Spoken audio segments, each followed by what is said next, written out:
and welcome to Thursday's business tip. So today I am going to talk to you about 10 mistakes that people make on Etsy that make it so that they don't really get sales. Certainly not the kind of sales that they should be getting. So the first major thing that I want to talk to you about is pictures. So one of the most important things that first determines what happens when someone lands on your shop, how they're going to proceed, is what your pictures look like. So if your pictures are not attractive, if they are dark, if they are not consistent, so you have all kinds of different backgrounds in your pictures, then they're probably not going to stay long enough to see. You want to make sure that your pictures are consistent, that they're bright.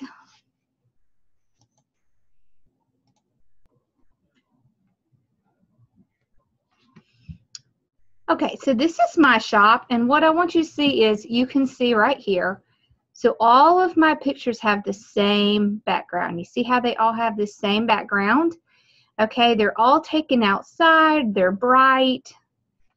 Okay, you see how this, I use the kind of a brown background no matter what I'm taking a picture of, and that means that I have consistency in my shop. So when someone comes in, they see this consistency, okay, they can see the bright colors, and that's what helps keep them on my page.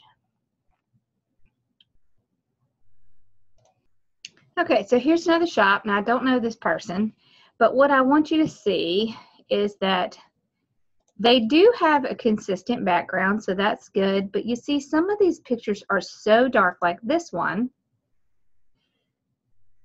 So this is a beautiful wreath, but you can't really tell because it's so dark that you can't really get a good idea of the actual colors that are on the wreath.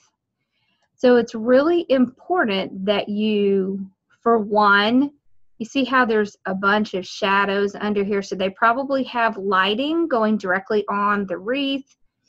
So one thing you want to do is have indirect lighting. Take it outside if at all possible. Okay, so the second thing that we're going to talk about once we get past the pictures is the description. Okay, so what you don't want is, you don't want to use a description that is catchy. So you don't want it to say something catchy, because what you want is SEO terms. That's search engine optimization. So a really great way to do that is to just search inside of Etsy and see what other items are coming up that have similar descriptions to yours, and you want all of those terms to be optimized for search engine optimization. I do have another video on that. If you're not sure, go back and watch that.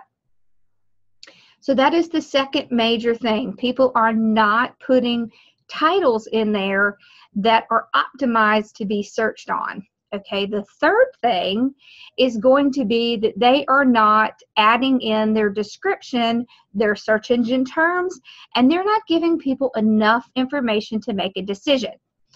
So what you want is, you want all of your dimensions and anything that would help a person make a decision to be in your description. The fourth thing is going to be spelling.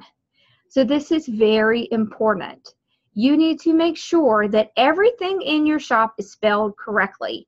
You want to make sure that there are no misspelled words. You know, put it in an office document and just run spell check on it. You can also add Grammarly to your computer as an extension onto your web browser, and that will help catch those misspelled words, because people could be searching and you could have a great item with a great description, but it's misspelled. So guess what? They're not going to find it. So you want to make sure you have that. The fifth thing is going to be your price. Okay, so if somebody goes on Etsy and they pull up two different wreaths and they're looking at them, and this one is priced at $100 and this one is priced at $50, guess which one they're going to pick? shockingly, they're going to pick the $100 one because they're going to think, ooh, maybe they use cheap materials. Maybe this just isn't as good as it looks. So they're going to wonder why this one is so much cheaper than this one. So do your homework. Make sure you have priced it correctly. Don't underprice yourself because that's not going to help your business. It's just not. Okay, so I do have a training on pricing things with a free price calculator. You do need an Excel or a numbers application in order to use it, but I would definitely go check that because you don't want to price your items incorrectly. Okay, your sixth thing is no reviews. So what you can do when you make a sale, reach out to that person and ask them to leave you a review. Now this can be difficult, but one thing that I do when I send things out is I have a little note that I add in there and I handwrite on it and I sign it and I ask for a review. You can also send people an email with a percentage off of their next order and ask for a review at that time. So those are just some strategies that you can use to get some reviews because you may have 100 sales on your Etsy and no reviews, and that may change a buyer's mind because they're not going to buy if they don't know, like, and trust you. Well, those reviews help gain that trust. Okay, so number 7 is going to be to continually and consistently add products onto your Etsy page. So you want at least 50 items and you want them to be organized into collections on the page because it's going to help people to find things. So you want to make sure you use all the collections that are available to you and to make sure that your items are stocked in your store. So the 8th thing is to get to where you can make multiples of items.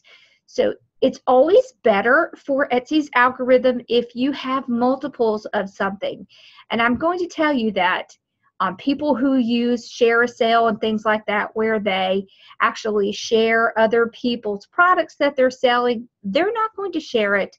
And it's not going to get out there and be viral if there's only one item. So it's really hard to get people interested in helping you advertise your products if there's only one available.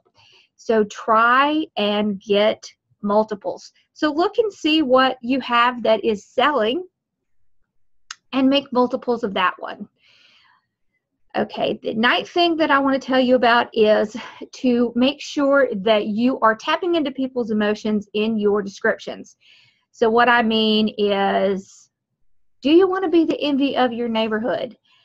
Make your door outstanding. You want to make statements like this that help people see, okay, yes, I really need this product. So you want them to be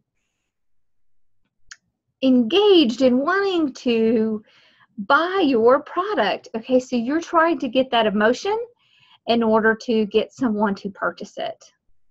Okay, the 10th thing that I'm going to tell you that people make mistakes on in Etsy is in their title. So I've told you before not to use catchy phrases in your title, but the last thing I want to tell you about your title is that you need to have the most important keyword first.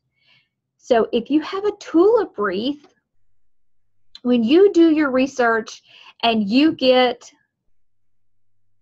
a list together of the SEO keywords that you want to use, I suggest that you download an extension onto Google Chrome called Keywords Everywhere.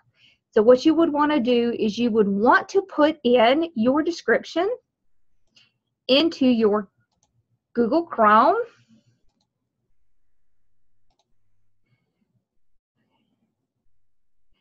So you would want to put your description into your Google Chrome. Okay, so let's put in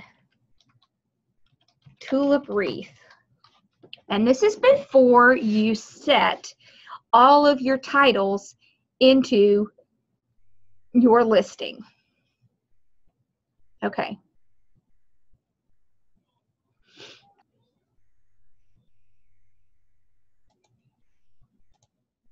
Okay, so you see here, when I put in some terms into Google, so I put in tulip wreath for spring, right here is that keywords everywhere.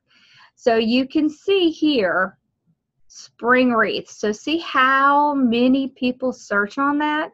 So 14,000.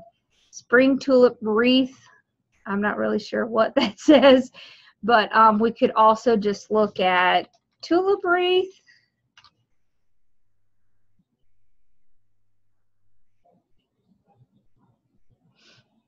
Okay, and see right here. So the volume on that is 1,300 a month.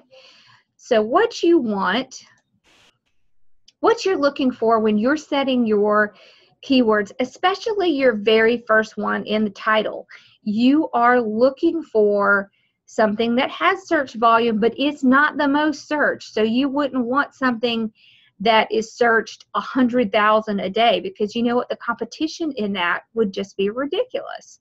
You know, you wouldn't be able to get found in that. So you try to find something that doesn't have, that is searched, but it's not the most competitive one. So those are my 10 tips on mistakes that people make commonly in Etsy and cause them to lose sales or not get any sales.